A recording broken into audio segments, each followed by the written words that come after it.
Assalamualaikum warahmatullahi wabarakatuh.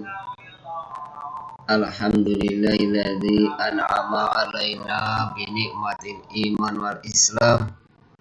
Asyhadu an la ilaha illallah wahdahu la syarika lah wa asyhadu anna Muhammadan abduhu wa rasuluh.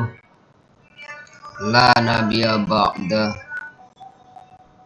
Allahumma sholli wa sallim ala sayyidina Muhammad wa ala alihi wa ashabihi ajma'in, amma ba'd. Netizen warganet rahimakumullah, marilah kita muhasabah, kita introspeksi diri. Kita termasuk dari tipe hamba Allah yang mana? Di mana ada hamba Allah yang sepanjang hidupnya menentang Allah atau berbuat maksiat. Ada juga hamba Allah yang kesehariannya beribadah kepada Allah Subhanahu wa Ta'ala dengan mengharapkan rahmatnya. Ada juga hamba Allah yang beribadah dengan sungguh-sungguh, dengan ilmu yang tinggi, dan akhirnya termuara pada kesuksesan dunia akhirat atau bahagia di akhirnya. Manusia yang senantiasa menghambakan diri kepada Allah dengan ikhlas sampai akhir hayatnya, insya Allah bahagia dunia akhirat. Manusia yang senantiasa bermaksiat tetapi di akhir hayatnya istighfar atau bertobat, insya Allah juga akan menemui surga. Manusia yang senantiasa bermaksiat sampai akhir hayatnya tidak pernah bertobat, itulah yang akan masuk neraka selamanya, khalidina fiha, kekal di dalamnya.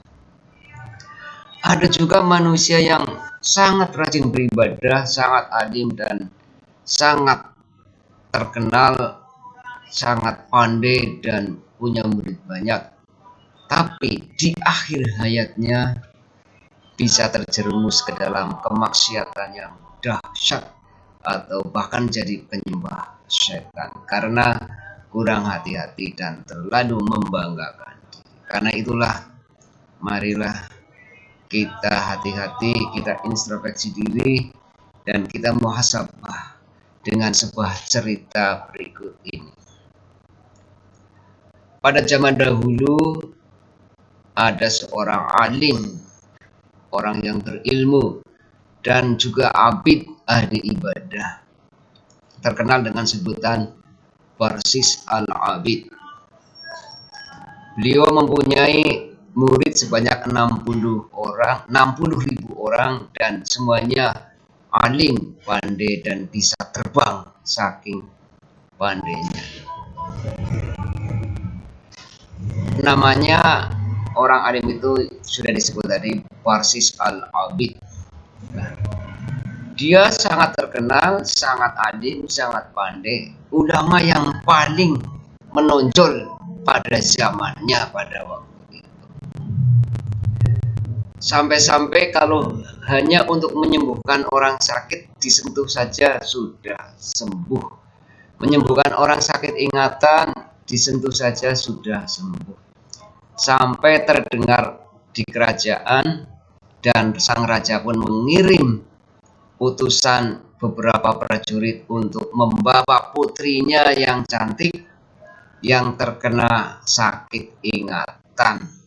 Akhirnya dibawa ke ulama yang terkenal itu, Barsis al-Abid, dan diusahakan agar disembuhkan. Tapi sayang bahwa prajurit-prajurit yang mengantarkan putrinya itu tidak menunggui di padepokannya Barsis al-Abid di tengah hutan, dan putri itu ditinggal begitu saja sendirian di padepokan Barsis al-Abid.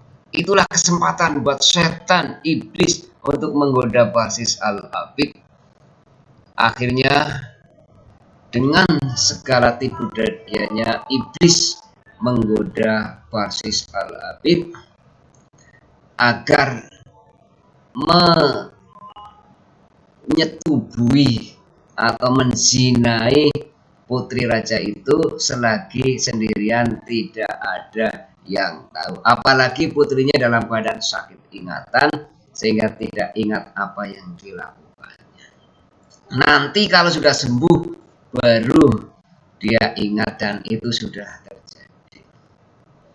Akhirnya sang abid, sang alim itu tergoda dengan rayuan iblis, akhirnya berhasil secara sistematis dan masif terencana berhasil menyetubui atau menzinai sang putri secara seksama dan dalam tempo yang sesingkat-singkatnya. Apa yang terjadi kemudian? Setan pun berbisik, "Wahai Barsis, cepat dibunuh putri itu. Kalau tidak nanti kamu akan dilaporkan ke kerajaan dan kamu akan dibunuh." Akhirnya putri itu dibunuh dan dikubur secara rapi. Dan setan dalam waktu yang bersamaan menuju kerajaan untuk melaporkan bahwa sang abid Barsis telah memperkosa dan membunuh putrinya. Akhirnya sang raja sangat marah, mengirim utusan ke padepokan Abid al-Barsis atau Barsis al-Abid. Akhirnya Barsis pun ditangkap dan disalib. Bagaimana setelah disalib? Setan pun datang, "Wahai Barsis, kalau kamu ingin selamat, patuhlah kepadaku. Bagaimana kamu menyembahku? Bagaimana saya bisa menyembahmu? Saya dalam keadaan disalib." Gampang, itu soal mudah. Kamu tinggal memberi isyarat saja, menundukkan kepala atau kerdipan mata, tidak apa-apa. Baiklah, akhirnya menjelang dihukum mati oleh sang raja, maka Barsis pun menundukkan kepala, isyarat menyembah setan. Bersamaan itu pula lah hukuman mati dilaksanakan. Akhirnya sungguh tragis, Barsis al-Abid, seorang ulama besar, hanya tergoda oleh seorang wanita dengan bujuk rayu setan yang luar biasa. Akhirnya mati dalam keadaan menyembah setan, mati dalam keadaan kafir.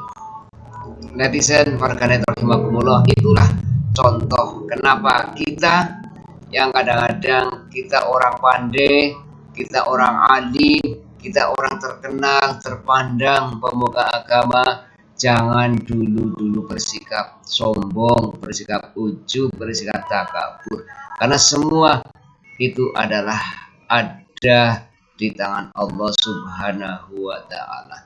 Tapi bagaimanapun juga, kalau kita berbuat baik, diniati baik, insya Allah sampai akhirnya pun kita baik. Tapi kalau kebaikan kita, ketenaran kita, kealiman kita, keabidan kita, atau kita menganggap dirinya sebagai orang alim, sebagai orang ahli ibadah, dan sebagai orang pemuka agama yang terkenal, bisa jadi nanti setan akan menyelinap dan menggoda kita sehingga kita bisa tersesat ke jalan yang tidak benar atau jalan yang sesat. Karena itulah mari kita banyak berdoa kepada Allah agar kita terhindar dari su'ul khotimah atau akhirnya jelek, atau ketika menjelang kematian kita tergolong orang-orang yang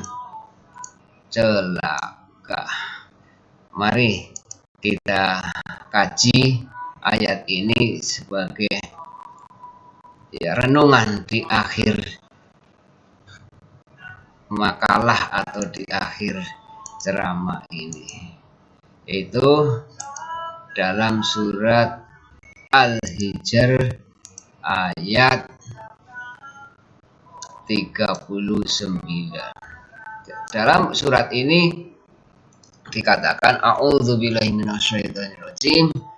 Qala rabbi bima awaitani la uzazzinanna lahum fil ardi wa la uwiyannahum ajma'in.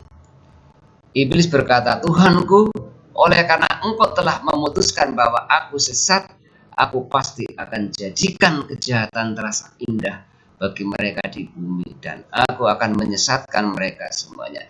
Inilah yang terjadi pada Barsis Al-Abid, bahwa Barsis Al-Abid disesatkan oleh setan, karena setan berjanji akan menyesatkan semua manusia sebagai balasan atau sebagai pelampiasan bahwa setan telah dikutuk oleh Allah. Karena itulah setan diberi kekuasaan untuk menyesatkan manusia. Tapi ada kekecualian. Siapa manusia yang tidak bisa disesatkan oleh setan? Yaitu orang yang ikhlas, orang yang mukhlis.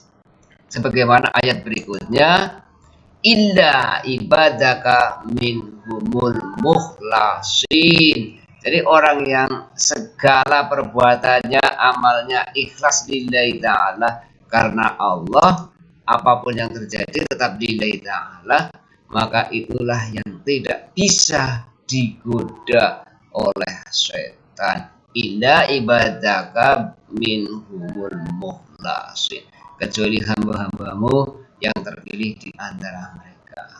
Hadirin netizen warganet rahimakumullah, marilah kita berlatih setiap hari, setiap masa, setiap waktu, kapan saja kita berlatih berbuat ikhlas dalam segala aktivitas kita selama di dunia ini. Semoga kita termasuk hamba-hamba Allah yang bersyukur atau abdan syakur. Kiranya itu sebagai bahan renungan di abad ke-21 ini yang sudah hampir seperempatnya kita jalani.